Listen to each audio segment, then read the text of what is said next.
दोस्तों नमस्कार। क्या आप जानते हैं वो कौन सी चीज है जो सबसे ज्यादा कीमती है, फिर भी हम उसे सबसे ज्यादा खोते रहते हैं? वो है हमारा होश। आज के वीडियो में भगवान ओशो रजनीश द्वारा कही गई एक कहानी को जानेंगे, जो भारत के महान गुरु नागार्जुन और चोर की है। इस कहानी से हम जानेंगे कि एक चीज बदलने से पूरा जीवन बदल सकता है, और वह है जागरूकता। भारत में अनेक महान गुरु हुए हैं, वैसे ही नागार्जुन एक अद्भुत, दुर्लभ और तेजस्वी प्रतिभा थे। वे बुद्ध, महावीर, कृष्ण की क्षमता रखते थे। उनका जीवन साधारण नहीं था। वे सदा नग्न रहते थे, हाथ में सिर्फ एक लकड़ी का भिक्षा पात्र ही रखते थे, और उनके भीतर एक विशाल शून्यता थी। वे बौद्धिक स्तर पर अद्वितीय थे। उनकी उपस्थिति स्वयं में ध्यान थी। आज हम इसी अद्भुत गुरु की एक गहरी घटना को जानेंगे। एक दिन नागार्जुन एक राजधानी से गुजर रहे थे। उस राजधानी की एक महारानी को नागार्जुन से बड़ी गहरी श्रद्धा थी। नागार्जुन भिक्षा मांगने महल पहुंचे। उनके हाथ में लकड़ी का भिक्षा पात्र देखकर रानी ने कहा, गुरुदेव, कृपया यह पात्र मुझे दे दे, मैं इसे आपकी भेंट समझूंगी। इसके बदले में रानी ने सोने का भिक्षा पात्र दे दिया, जिसमें हीरे जवाहरात जड़े थे। नागार्जुन ने उसे बिना किसी भेद के स्वीकार कर लिया। रानी को इस पर बड़ा आश्चर्य हुआ। इतने बड़े सन्यासी नग्न रहते हैं और सोने का पात्र स्वीकार कर लिया। पर नागार्जुन जान चुके थे, अगर सोना भी मिट्टी है तो उसे लेने या ना लेने में क्या अंतर। और फिर नागार्जुन अपने मठ की ओर चल पड़े। तभी एक चोर ने नागार्जुन को सोने का पात्र लिए देखा। उसने सोचा, इस नग्न आदमी के पास बहुमूल्य पात्र है, इसे कोई न कोई चुरा ही लेगा। इससे अच्छा है इसे मैं ही ले लूं। वह चोर चुपचाप नागार्जुन के पीछे पीछे चल पड़ा। जब नागार्जुन नगर के बाहर एक जीर्ण शीर्ण मठ में पहुंचे, तब उन्होंने पीछे चोर के आने की आहट सुन ली। वे समझ गए कि यह चोर मेरे लिए नहीं बल्कि सोने के पात्र के लिए आया है, और नागार्जुन ने दरवाजे से ही उस सोने के भिक्षा पात्र को बाहर फेंक दिया। चोर यह देखकर चकित रह गया। तब नागार्जुन ने उससे कहा, मैं अभी सोने जा रहा हूँ, पात्र लेने आते तो मुझसे मुलाकात ना होती। अब अंदर आ जाओ।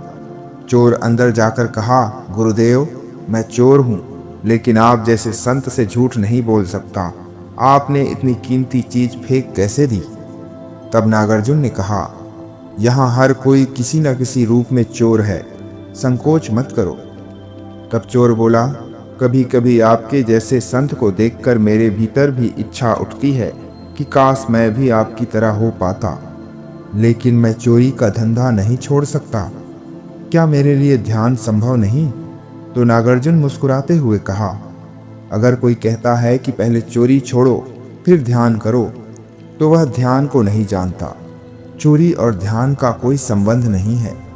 तुम जो करते हो करो, लेकिन मैं तुम्हें एक विधि दूंगा, बस होश में रहो। आगे नागार्जुन ने कहा, जब तुम चोरी करने जाओ तब भी पूरे होश में रहो। जब चोरी के लिए सेंध लगाओ तो जानो कि सेंध लगा रहे हो। जब खजाने में चीजें निकालो तब भी जागरूक रहो। मैं तुमसे यह नहीं कहता कि चोरी छोड़ो, मैं कहता हूँ जो भी करो पूरी सजगता से करो। 15 दिन तक इसका अभ्यास करो, फिर मेरे पास आना, और अगर कोई काम होशपूर्ण ना कर सको तो मत आना। फिर चोर ने पूछा, क्या सच में मैं चोरी करता रह सकता हूँ? नागार्जुन ने कहा, हाँ, लेकिन शर्त सिर्फ यह है कि पूरे होश में रहकर करना। चोर नागार्जुन की बात सुनकर प्रसन्न हुआ और सोचने लगा, कितना सरल है यह संत। बाकी संतों ने तो मुझे भगा दिया था, पर यह मुझे मेरी ही भाषा में राह दिखा रहा है। आगे चोर तीसरे दिन ही लौट आया और कहा, गुरुदेव, 15 दिन की जरूरत नहीं पड़ी, आपने मुझे फंसा लिया। आपकी इस विधि ने मेरा धंधा बंद करवा दिया है। पिछले 3 रातों से मैं राजमहल चोरी करने जा रहा हूँ। खजाने तक पहुँचा, पर जैसे ही मेरे अंदर पूरी सजगता आई, मेरे हाथ हिल ना सके। हीरे जवाहरात व्यर्थ लगने लगे। मैं कुछ भी नहीं उठा पाया। पहली बार मुझे अपने भीतर कुछ अलग अनुभव हुआ। लगा जैसे मैं सम्राट हूँ, चोर नहीं। इतनी शांति और आनंद मैंने कभी महसूस नहीं किया था। अब मैं इस अनुभव को छोड़ नहीं सकता। आपने मेरे साथ चालाकी की है, अब मुझे शिष्य बना लीजिए। तब नागार्जुन मुस्कुराते हुए कहा, अब चुनाव तुम्हें करना है। अगर ध्यान चाहिए तो चोरी छोड़नी होगी, और अगर चोरी चाहिए तो ध्यान छोड़ना होगा। तब चोर ने कहा, गुरुदेव, मैं ध्यान नहीं छोड़ सकता। 3 दिनों में जो आनंद मिला है उसने पूरी जिंदगी की चोरी से ज्यादा संतोष दिया है। और अंत में नागार्जुन ने उस चोर को दीक्षा दी। तो इस कहानी के अंत में ओशो रजनीश कहते हैं, जो कुछ भी करो पूरी सजगता से करो। तादात्म्य को जागरूकता में बदल दो, वही ध्यान बन जाएगा। बेहोशी में किया गया कर्म पाप है और होश में किया गया कर्म पूजा।